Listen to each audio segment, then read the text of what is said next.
Ya, shalom.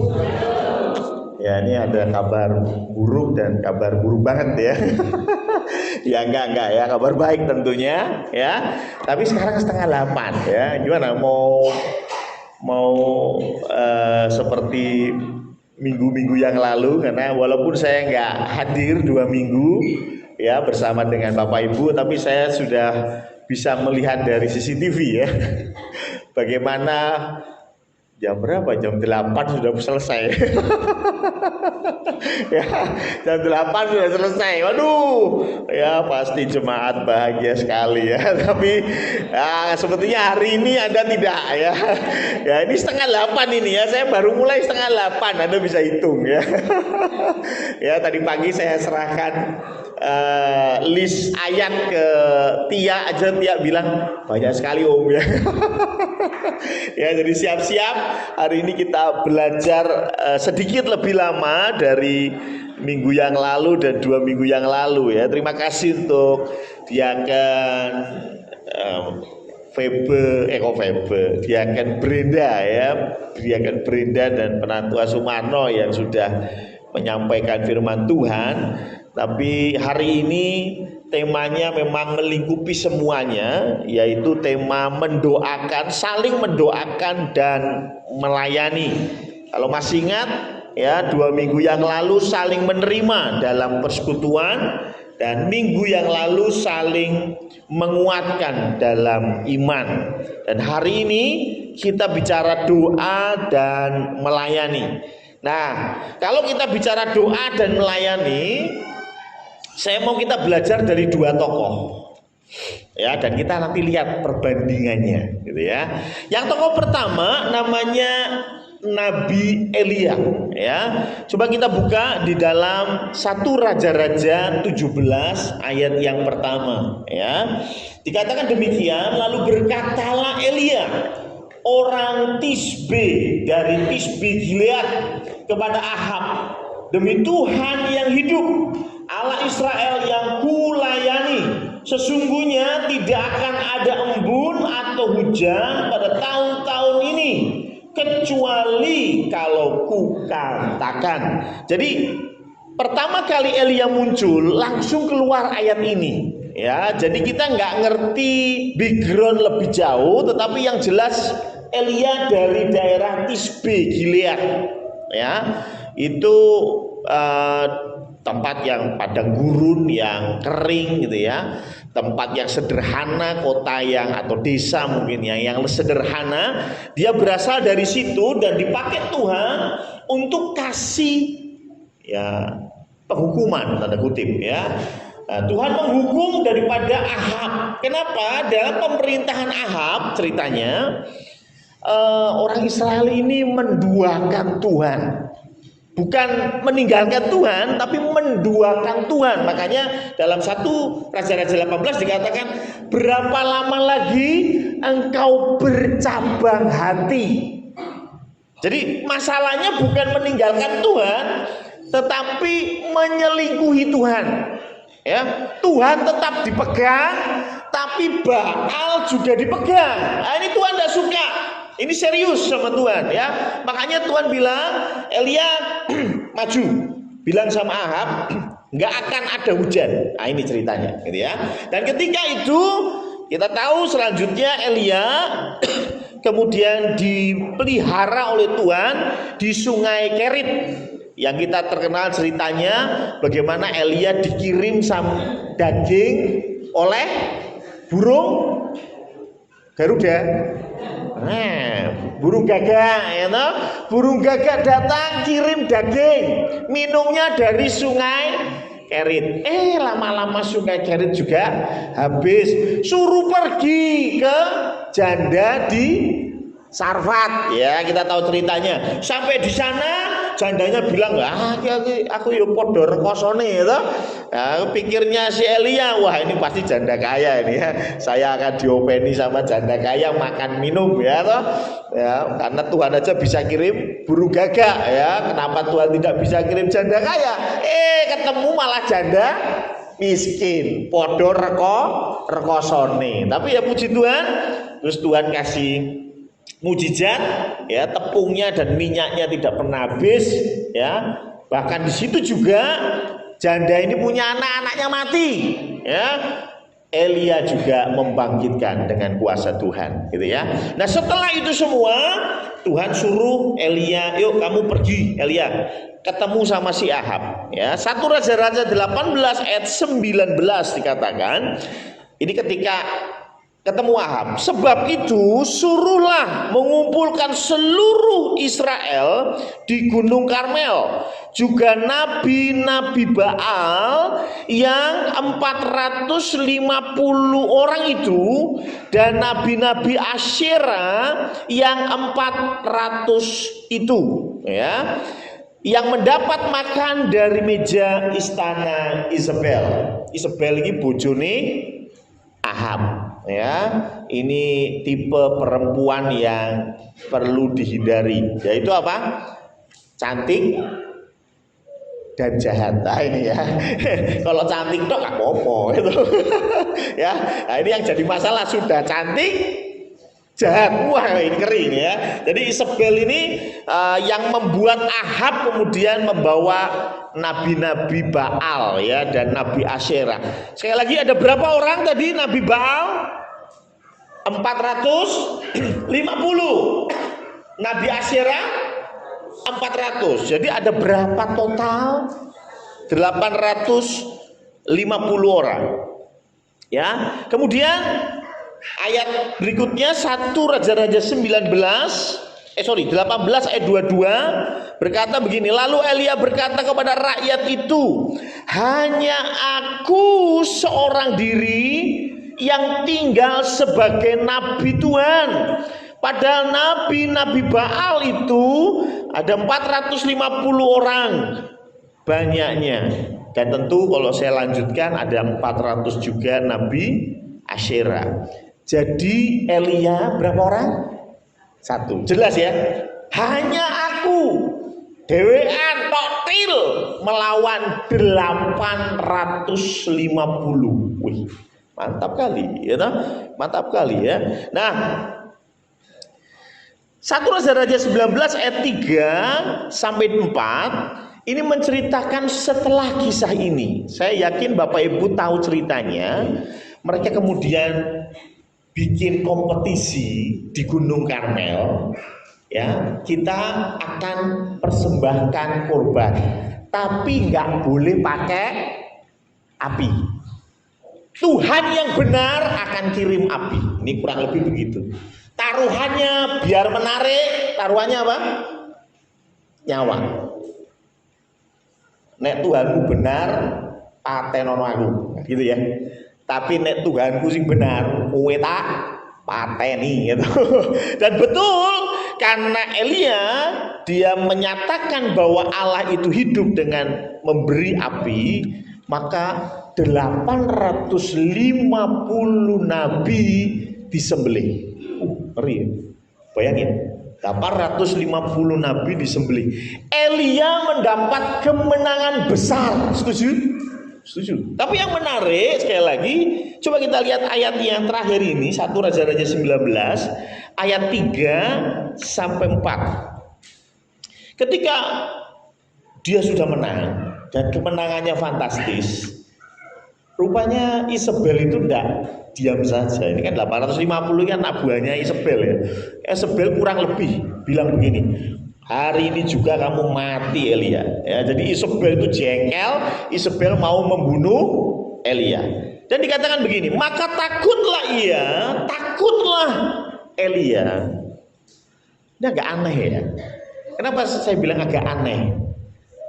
Ini seorang laki-laki baru saja menang besar, baru saja dia mengalahkan 850 orang, tapi dia takut sama satu perempuan.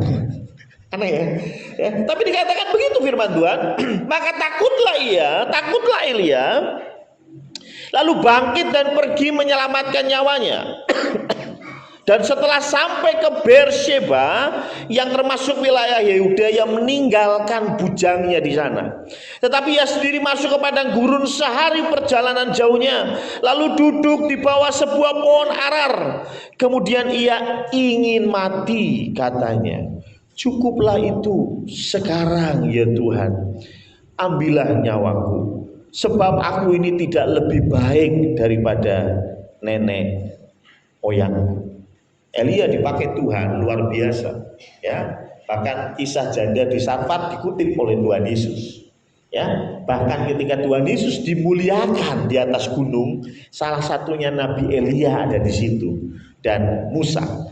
Tapi yang menarik, Nabi Elia yang begitu powerful, dia nggak gentar lawan 850 Nabi Baal dan Nabi Asyera. Dia menang telak, semua dibantai. Tapi yang menarik, di end of the day, ujung-ujungnya dia ketakutan, sampai takut setengah mati, sampai dia bilang apa, Tuhan, saya kurang kuat. Ya kurang lebih begitu ya. Kalau dalam bahasa saya ya, Tuhan, nggak kuat aku Tuhan, nggak kuat. Mending aku mati lah. Betul ya? Berapa banyak di antara kita di dalam pelayanan kita pernah merasakan seperti Elia? Ya, ketika di hadapan jemaat, kelihatannya mantap, gitu. Ada amin, haleluya. Oh, semuanya tepuk tangan, gitu. Tapi deep down, ya, di dalam hati Anda yang paling dalam sebetulnya itu, Tuhan, aku sangat kuat ya pelayanan ini, ya. Loh, banyak hamba Tuhan yang mengalami hal ini, Bapak Ibu. Ya. Banyak anak-anak Tuhan yang masuk di dalam pelayanan itu mengalami apa yang dialami Elia. Mereka berjuang luar biasa, kelihatannya glamor, gitu ya. Ada hamba-hamba Tuhan yang punya jemaat ratusan ribu. Tapi maaf, jatuh karena perselingkuhan. Saya nggak mau menjudgment benar atau salah, enggak. Tapi orang yang selingkuh itu orang yang bermasalah, ngerti ya? Orang yang selingkuh itu orang yang bermasalah. Dia nggak mendapatkan damai sejahtera. Dia nggak mendapatkan apa yang harusnya dia dapatkan di dalam keluarga, betul nggak? Makanya dia cari di luar. Masalah caranya benar atau salah itu urusan lain lah. Tapi maksud saya, bayangkan hamba Tuhan yang begitu luar biasa dilihat di media, luar biasa dilihat oleh jemaatnya. Rupanya di dalam hatinya ada sesuatu yang kosong. Betul kan? Sehingga dia jatuh ke situ. Mungkin ada yang jatuh ke narkoba, ada yang jatuh ke yang lainnya. Tapi intinya, rupanya ada banyak orang di beberapa hamba Tuhan, beberapa pelayan Tuhan yang seperti Elia. Elia masih oke lah, dia nggak menempuh jalan yang salah, tetapi satu hal yang sama, ada keputusasaan. Sehingga Elia bilang, Tuhan, ambil saja nyawaku. Aneh ya? Aneh ya? Tapi tokoh kedua yang kita mau belajar adalah Paulus. Oke, who is Paulus? Siapa Paulus? Ya toh? Paulus itu dikatakan dia orang Tarsus. Ya, Tarsus ini satu kota modern, kota cendekiawan. Ya, ada orang-orang tenar di situ, orang-orang kaya, orang-orang cerdas dari Tarsus. Dan dia ini sekolah di Yerusalem. Gurunya namanya Gamaliel. Bisa dicek di Kisah Para Rasul. Ya. Di Gamaliel itu tinggal di Yerusalem. Artinya Paulus ini harus kuliah tanda kutip itu luar kota. Dan Anda tahu Tarsus sampai dengan Yerusalem itu jaraknya 750 km. Jauh loh. Itu ditempuh zaman itu 3 sampai 4 minggu jalan kaki. Zaman sekarang sih Ya itu mungkin Jakarta Surabaya nggak nyampe lah ya, mau naik kereta selesai lah 1 hari. Tapi zaman itu jalan kaki Bapak Ibu ya, 3 sampai 4 minggu jalan kaki ya. Artinya ini keluarganya Paulus ini keluarga yang berada ya dong, bisa muliain anak nan jauh di sana ya toh. Bisa muliain anak di dalam kota aja sudah cukup baik ekonominya, betul ya, apalagi sampai ke luar negeri gitu ya, 750 km jauhnya ya, sangune piro, ngekose piro, betul ya. Dan di Yerusalem bukan guru ecek-ecek Gamaliel, guru yang sangat-sangat terkenal di dalam kalangan orang Farisi. Jadi yang namanya Paulus, yang dulunya namanya adalah Saulus, ini keluarga berada. Dan tidak hanya sampai situ, di dalam konteks KPK kita sedang membahas Paulus juga, betul ya. Dan di situ kita belajar bahwa Paulus ini punya warga negara Roma. Bayangin, warga negara Roma itu harganya mahal. Kalau mau beli itu harganya mahal. Kalau nggak diberi itu harus beli. Tapi kalau diberi, maksudnya hadiah, maka orang tuanya Paulus kemungkinan satu orang tokoh terhormat, sampai-sampai Roma kasih warga negara. Jadi ini bibit unggul, Bapak ya. Ya, bibit unggul ya, bibit unggul ini ya. Jadi si Paulus ini background keluarganya kaya, background keluarganya terpandang, mungkin politikus ya kan, punya koneksi yang kuat dengan Roma, betul ya, sampai dia punya warga negara.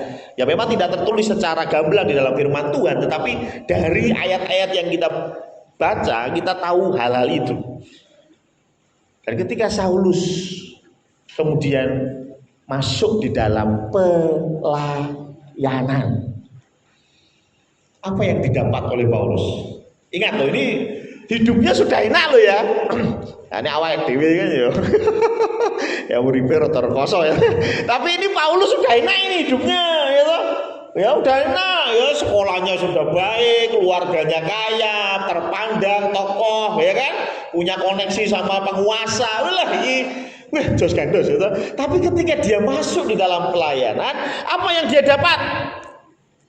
Berkat-berkat Tuhan turun. Betul Pak Budi? Ora ya gitu ya.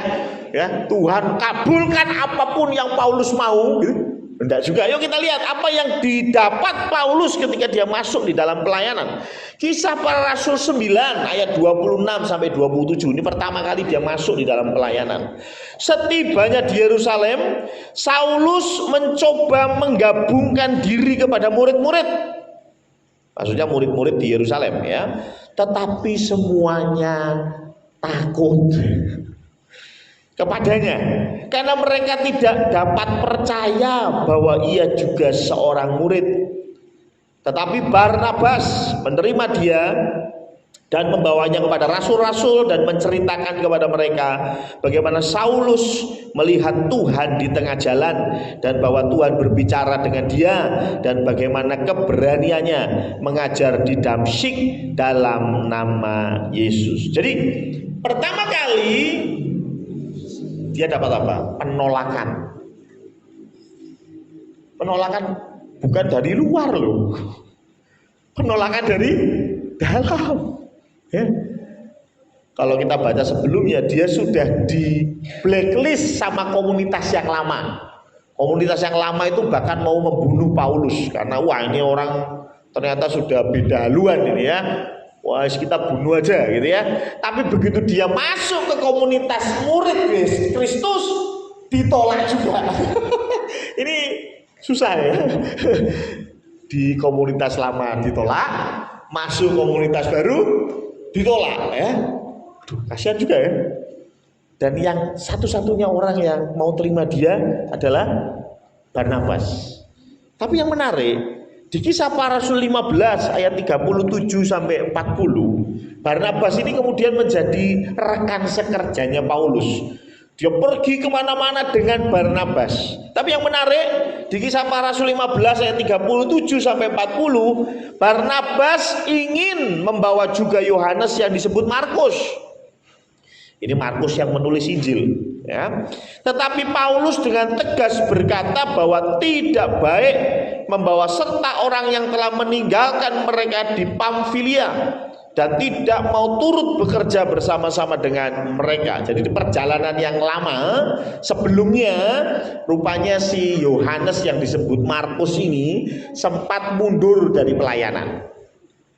Karena satu hal, dia mundur dari pelayanan. Tetapi dalam konteks Paulus, nah ini anak tidak komitmen nih.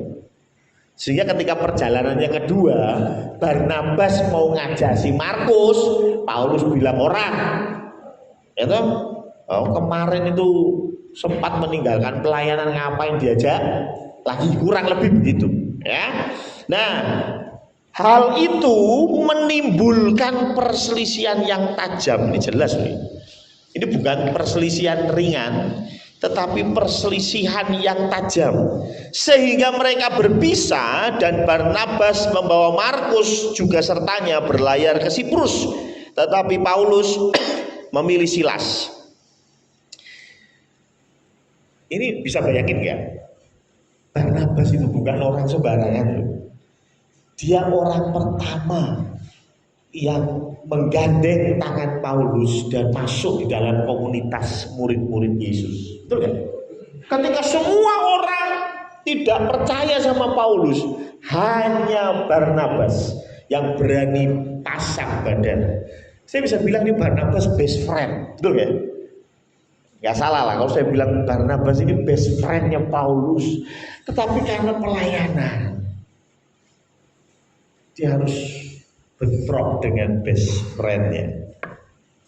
Ya, siapa di sini yang pernah bentrok sama best friend? Kalau bentrok sama musuh biasa, bentrok sama musuh biasa, ya toh?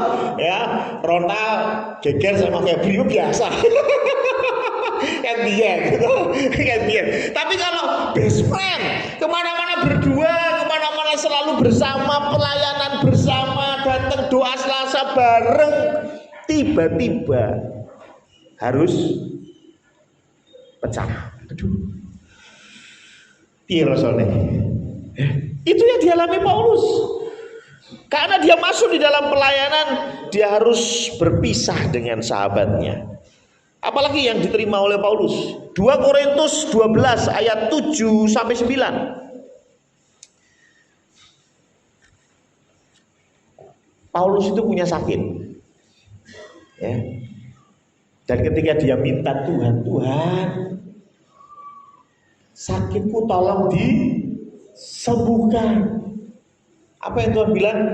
Cukup kasih karuniaku bagimu. Ini di 2 Korintus 12 ayat 7 sampai 9. Silakan dibaca. Maksudnya begini. Coba kita ada di posisi Paulus nih, sekali lagi ya. Backgroundnya tadi saya sudah jelasin. Ya, bagaimana dia tokoh yang luar biasa, keluarganya terhormat, orang kaya, dia tinggalkan semua itu ikut Tuhan. Bahkan dia dikasih karunia menyembuhkan orang. Terus dia sakit, minta Tuhan sembuhkan. Harapannya kita gimana? Loh aku tinggalkan semua loh untuk Tuhan loh. Ya? Orang yang nggak ngapa-ngapain, nggak ikut pelayanan sama Tuhan, minta tak doain sembuh Tuhan. Loh, betul nggak? Ya? Didoakan sama Paulus sembuh. Ya Paulus sendiri, dia sudah korbankan banyak. Ya, masa lalunya, hatinya, coba ya kita dia, sampai dia harus ribut sama partnernya, sama best friendnya sendiri. Aduh, tetean lah. Maksud Jawa nih. Semuanya sudah Paulus berikan kepada Tuhan. Dia minta disembuhkan. Jawaban Tuhan apa? Cukup. Saya mau tanya, kalau Anda di sisi Paulus, jujur berat tak? Berat tak? Ya, kita cuma lihatnya ya pokoknya Paulus sakit, minta disembuhkan, nggak sembuh. Ya, tidak sesederhana itu. Ketika kita melihat dari kacamata Paulus itu berat. Mungkin saiki ngono ya. Kayak aku di posisi Paulus gitu ya. Mungkin saya tidak sekuat Paulus. Mungkin saya bilang apa? Spray lah, serasani gereja-gerejonan. Betul Pak Darto? Ya toh, wis kabeh lho. Aku Senin, Selasa, Rebo, Kamis, Jumat, Sabtu ning gereja. Ya toh, pelayanan visitasi ndongake wong loro. Aku loro kok njaluk Gusti ora disembuhkan. Loro hati lah. Nek kita lho ya. Ora pelayanan wis ya ta. Spray ya ta. Wis penting dadi jemaat biasa gitu ya, nggak makan hati, udah makan hati sama teman, ini makan hati sama Tuhan, betul nggak? Sudah sakit hati gara-gara Barnabas, sakit hati karena ditolak oleh murid-murid yang lain, ini masih nggak dikasih sama Tuhan kesembuhan. Aduh, setiap kita mungkin punya tanda kutip penyakitnya sendiri-sendiri. Ini nggak selalu berbicara tentang penyakit. Mungkin kita sudah pelayanan sama Tuhan puluhan tahun, ya toh. Jadi ketua KPK abadi, ya toh. Ya, ketua KPK ini sopo alah kuwi meneh. Besok as kuwi meneh, ya toh. Terus wong iku, ya toh. Terus ketika kita punya masalah ekonomi, Tuhan, tolong Tuhan. Aku tidak kuat Tuhan. Terus Tuhan bilang apa? Cukup. Cukup ya. Jangan minta-minta, itu urusan kamu itu. Waduh, kira-kira apa Pak Budi? Ya, wah, di majelis pirang-pirang tahun itu. Tokonya sepi ya loh. Tuhan, ini toko saya sepi, Tuhan, lagi lebaran Tuhan. Tolong Tuhan curahkan berkat-Mu. Haleluya, amin. Lebaran berlalu tetap sepi piye gitu. Wah, lara hati yakin ya toh, lara hati. Itu yang dialami Paulus. Itu yang dialami Paulus. Bahkan kalau disimpulkan di 2 Korintus 11 ayat 23 sampai 28. Ini saya simpulkan, saya baca ini penting ya. Apa yang diterima oleh Paulus ketika pelayanan? Apakah mereka pelayan Kristus? Aku berkata seperti orang gila. Aku lebih lagi melayani Kristus, maksudnya Paulus. Aku lebih banyak berjerih lelah, lebih sering di dalam penjara, didera di luar batas, kerap kali dalam bahaya maut. 5 kali aku disesah orang Yahudi, disesah itu dicambuk, ya toh? Setiap kali 40 kurang 1 pukulan. Jadi setiap kali dicambuk itu 39 kali dicambuk. 3 kali aku didera, itu dianiaya, ya. 1 kali aku dilempari dengan batu. Siapa di sini yang pernah dilempari batu ketika pelayanan, ya toh? Ada Rano ya, aman, ya toh?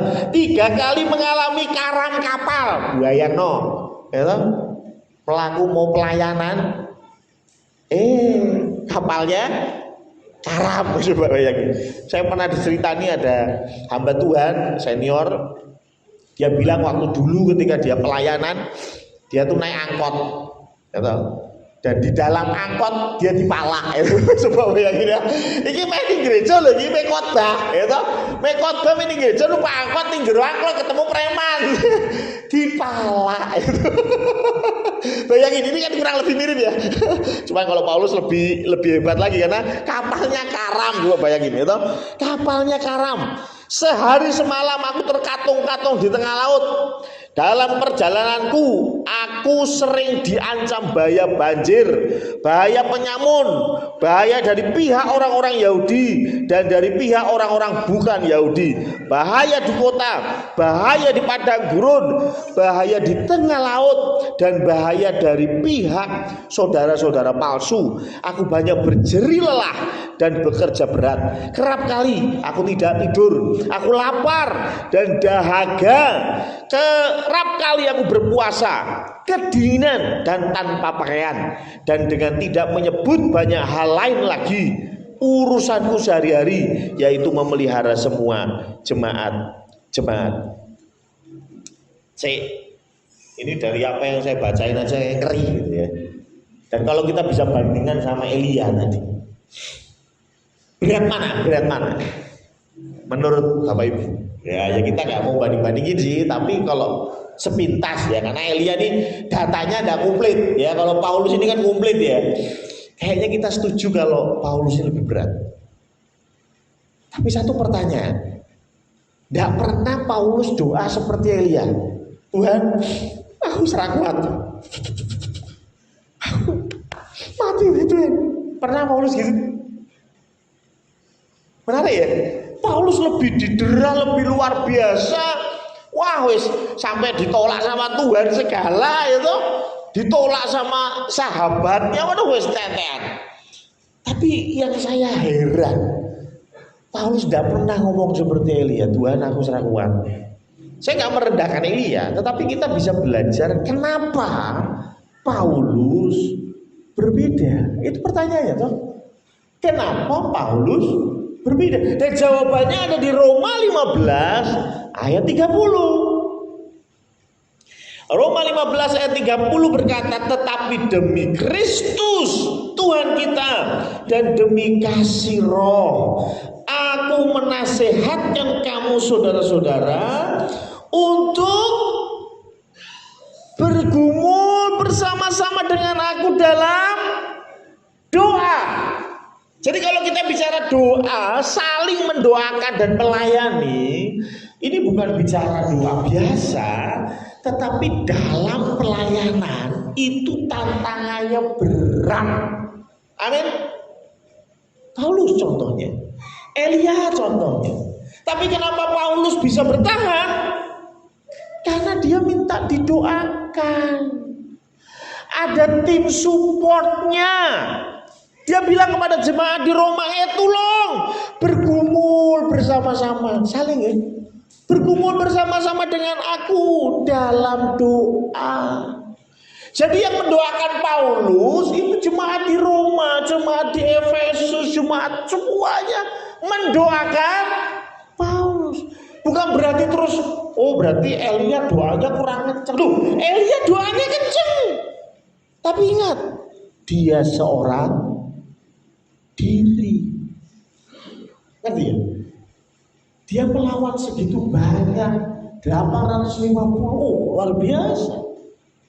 Tapi ketika dia merasa sendiri, tidak ada yang support dia, dan pelayanan di depan terasa semakin berat, maka orang akan berkata, Tuhan, aku tidak kuat.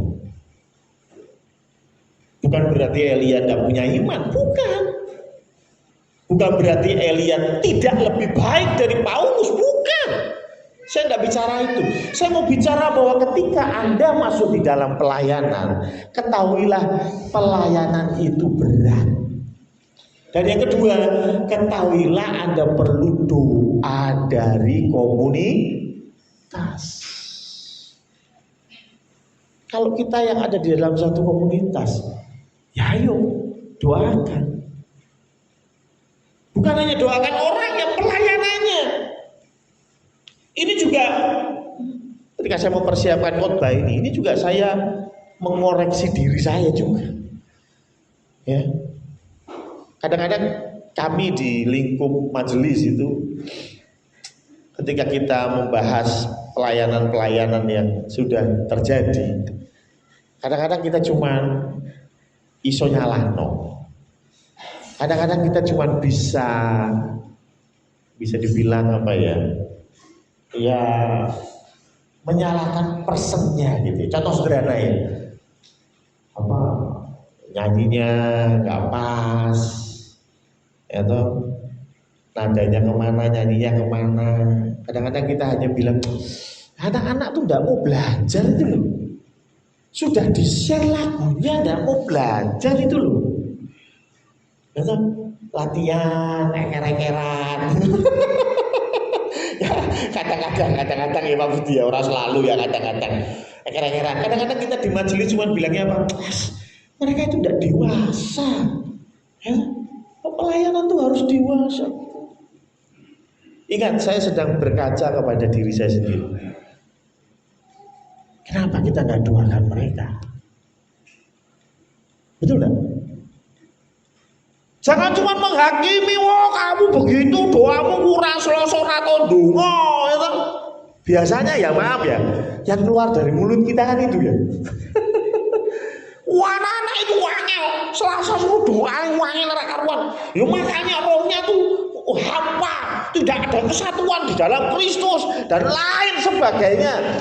Kita lupa mereka perlu support doa kita. Ngerti ya? Enggak cuma nyalah nos, kamu kurang berdoa, kamu kurang latihan, kamu kurang serius. Semua itu ternyata ada satu pokok yang kita lupa. Kita lupa mendoakan mereka. Ya, ketika Anda lihat ada hamba Tuhan khotbah, ini pengen ngomong apa sih? Ngalor ngidul ora jelas. Kadang-kadang kita hanya berpikirnya apa? Kurang apa persiapan. Itu si pendetanya orang cerdas, itu. Pendetanya orang tahu donga. Loh, pendetanya berdoa loh. Ketika persiapan foto berdoa loh. Elia berdoa loh. Cuman ketika harus berjuang seorang diri berat. Saya pernah cerita, saya punya teman suami istri hamba Tuhan. Ketika suaminya khotbah, istrinya duduk bangku dengan tenang, ya, kelihatannya biasa. Ternyata ketika suaminya ini sedang melayani firman Tuhan, istrinya tidak hanya duduk dan diam, istrinya berdoa. Itu betul tak? Saya tidak bilang berdoa harus merem atau sandalama. Tante Iren ngono repot itu. Ya, tiba-tiba bahasa roh, saya lagi khotbah dia bahasa roh. Kacau kan, firman Tuhan bilang ibadah itu harus teratur, ya tahu. Tapi maksud saya begini, seorang suami juga nggak bisa pelayanan dengan maksimal tanpa doa istri. Apalagi kalau saya bawa dalam sebuah komunitas yang namanya gereja. Betul kan? Kalau kita merasa, ketua KPK ini begitu kok ya semangat, kok ya semangat greget, jadwal kok ya metune dadak, atau materi KPK ya metune dino Kamis. Ya, ingat ya, jangan cuma bermimpi kalano, betul? Haleluya. Apa yang perlu kita lakukan? Doakan. Loh, kadang-kadang itu yang kita lupa. Ya, makanya seorang teolog berkata begini, gereja yang berhasil adalah ketika tidak ada satu orang pun jemaat bergumul seorang diri. Saya lagi ya, gereja yang berhasil adalah ketika tidak ada satu orang pun yang bergumul seorang diri. Pergumulan selalu ada, amin. Tapi kalau kau bergumul sendiri, something wrong. Engkau punya komunitas namanya gereja. Kita punya Wiska. Apa yang menjadi unek-unekmu, tolong doakan, sampaikan ke majelis, ke saya, Pak Pendeta doakan. Saya punya pergumulan ini. Jangan biarkan engkau bergumul sendiri. Itu karena doa orang benar besar kuasa. Karena itu ayo kita berhenti saling menyalahkan dulu lah. Ya. Kritik boleh, masukan oke, tetapi sudahkah kita mendoakan mereka sehingga mereka bisa melayani jauh lebih baik? Amin.